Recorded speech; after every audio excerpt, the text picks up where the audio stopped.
when everything's all said and done, yeah, what matters to you more, like to become as rich as possible, or to basically like to inspire and touch people's lives, as many people's lives as possible? Like, what matters to you more? I'm inaccessibly wealthy. I wake up, I have the luxury of my time. People trust me, people value me for advice. If someone needs anything, I'd like to believe I'm the first person they reach. So I think I'm wealthier than most out there. I make my money work for me. Inshallah, I'll get more, obviously. Inshallah. More money does not solve things, but if a person's smart enough to know what they want from their money, right, it does create a lot of comforts. And, I do a lot of charity work. Allah give me more barakat in my money so I can help more people with my charity work. Yeah. So we only have one life, right? The day when we die, what have we done? No, let me rephrase this. I read an article on Medium that if you had a modest set of money, which works for you, how then would you use your time to enrich yourself and make the world a better place?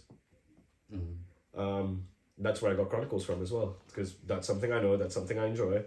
I help the upcomers, I respect the pioneers, and I get to think outside of the box and keep continuously pushing myself to air the sounds that I like, and shamelessly air the sounds that I like.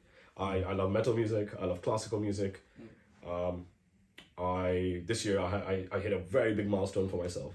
I got the permissions to air the Lord of the Rings soundtrack on my radio show. Congratulations. Thanks, man.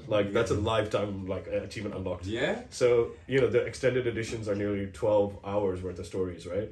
So for me, it was a fun exercise. How can I condense the story, the themes within a 2-hour episode? So that project took me a good month trying to condense it in my own storytelling way. I really enjoyed it. Now, not a lot of people who listen to techno may appreciate it, but those who know me were like, right, he got Lord of the Rings, one of his favorite ever worlds. He got that soundtrack, it's a classical soundtrack, and he got it on his radio show. How? Yeah. So it's not a competition. Life is never a competition. The only person you're competing with is yourself. Yeah. If a horse races, it has blinkers on its eyes. If you're continuously looking in other lanes, you're going to trip. So whilst you're doing that, focus on whatever matters to you. Life is short. I'm going to interject again, slightly digress. I rarely need self-help, but in 2019, I was having a very big bout of depression. I was working for the NHS. I was thinking, is this the rest of my life? I'm wearing nice suits, dressing nice, going in a Mercedes to work, all that stuff. And I was like, am I settling? Am I extinguishing myself doing this? Because every man has a number. For many people, that number might be a day job, a 9 to 5, 40,000 a year after tax. They're more than happy. But that destroys anything else they could have done with their lives. Yeah. What's your... Do you... talking about... You said something very interesting. Every man's got a number. We spoke about the Illuminati earlier. All of these conspiracy theories. People selling their soul and whatever. Not the most aesthetic on camera, but... What let's do a quick role play here, yeah? Cool. Oh, I thought you never asked Daddy. How do you want me? Let's pretend. You walked us to that one. That's a big why. Let's keep that one. We'll definitely keep it. Let's do a role play, yeah?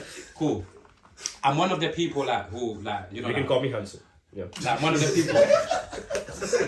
Alright, serious. Here we go, bad jokes, innit? Bro. Alright, serious. So yeah, cool. So basically, let's pretend us three here, yeah. We, we're one of the people that run the world. One of the Illuminatis, whatever.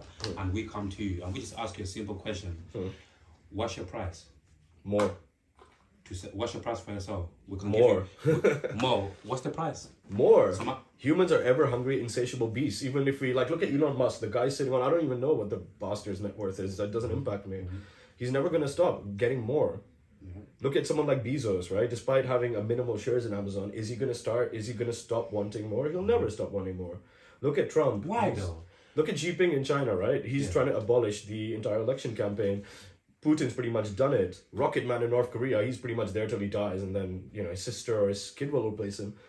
When you have that level of power, wealth, or influence, you'd only ever want more. For me, in my head, yeah, you saying that, yeah. Obviously, like you said, we see all of these billionaires, powerful people, yeah, wanting more and more. For me, I can't fathom it because I think to myself, how fucking greedy do you need to be to have all of these billions and you're gonna be rich for life, your kids are gonna be rich for life, your kids are gonna be rich for life, your kids are gonna be rich for life, and you still have this kind of mentality. I want more.